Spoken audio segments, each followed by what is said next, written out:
I came across a story that might speak to one way of hearing and perhaps understanding the message in that parable that we heard in the gospel. And it goes like this. An old man approached the great 19th century artist, Daniel Gabriel Rossetti. He brought his portfolio of sketches and asked the great artist to evaluate them, to see what the artist could say about his work. So Rossetti agreed and carefully looked through the old man's portfolio. Then he closed it and gently but firmly informed the old man that the pictures had very little value. The old man was discouraged, but he asked Rossetti one more favor. He said, "Would you also look at a set of drawings done by a young student?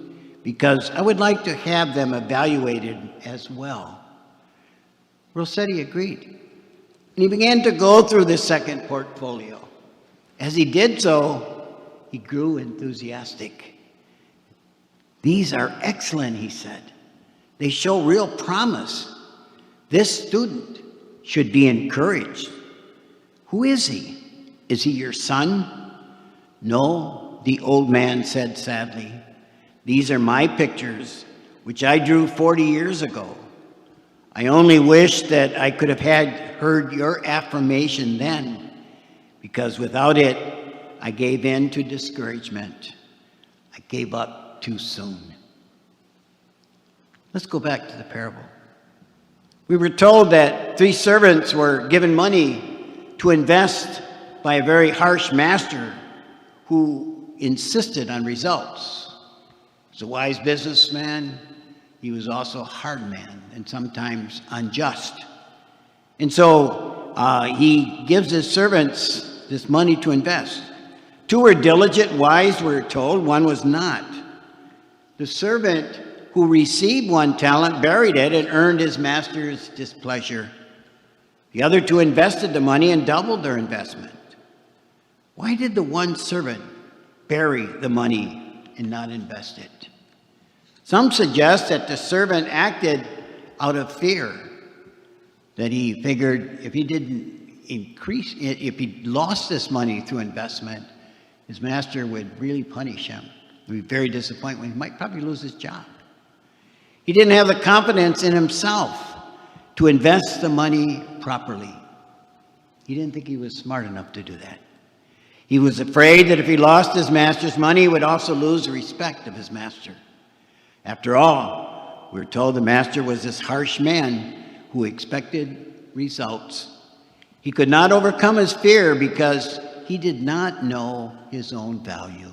He didn't trust in his own value, just like in the story. Unless we are willing and able to claim our own worth, we will not be able to use the gifts that we have been given, and our lives will be ruled by doubts and fear. I've often met people and say, "Geez, you've got a great gift to this," or "You do this really well," or "It's impressed how you handle yourself in a situation." "Oh, Father, it's not true." You know, and I think deep down there's something there that they just don't have that trust and ability to see that they are really gifted, and it's noticeable. That's what happened in the last servant in the parable. For whatever reason, he did not trust in his own abilities. He did not trust that he could do just as well as those that had 10 talents or 5 talents. There are no ungifted people, but there are people who do not use their gifts, do not recognize their gifts. There is no person in this church today who does not have some talent given to them by God. Many talents. But sadly, some will be unable to use their talents because they cannot see their own value, their own value in God's eyes. Somebody can do it better. Somebody's got more confidence in me. Meanwhile, the gifts are buried and they're not used in the community. The question posed by the parable is, Are we using our talents and resources in the service of God and His church? The man in the gospel who was given the least was not a bad man. Wasn't given the least because he was a bad man. He didn't steal the money. He didn't squander it. His only crime was that he buried the money in the ground and did nothing with it for the master. Two things that might keep us from using our talents are fear and sloth. We talk, we plan, and we make resolutions, but our plans never get traction. We can live in a spiritual tomorrow that never becomes tomorrow. The lesson of the parable should be clear. All three individuals in the parable received talents.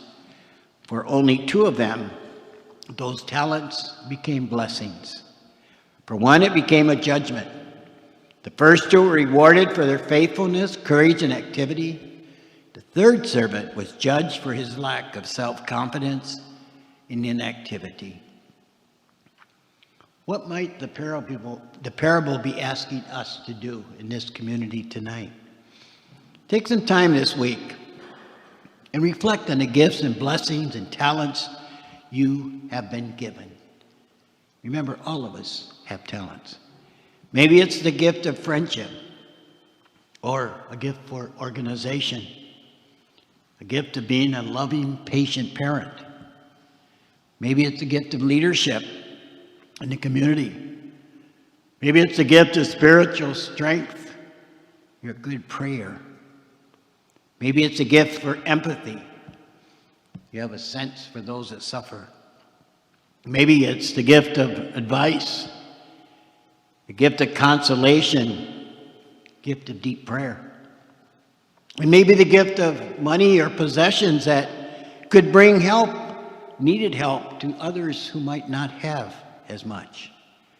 Whatever the talents and resources we have been given, are we using them in the service of the Lord and others? The talents we have are gifts. When we use them in the service of the Lord, they become blessings. I'd like to close with a prayer I came across in preparing for the homily tonight.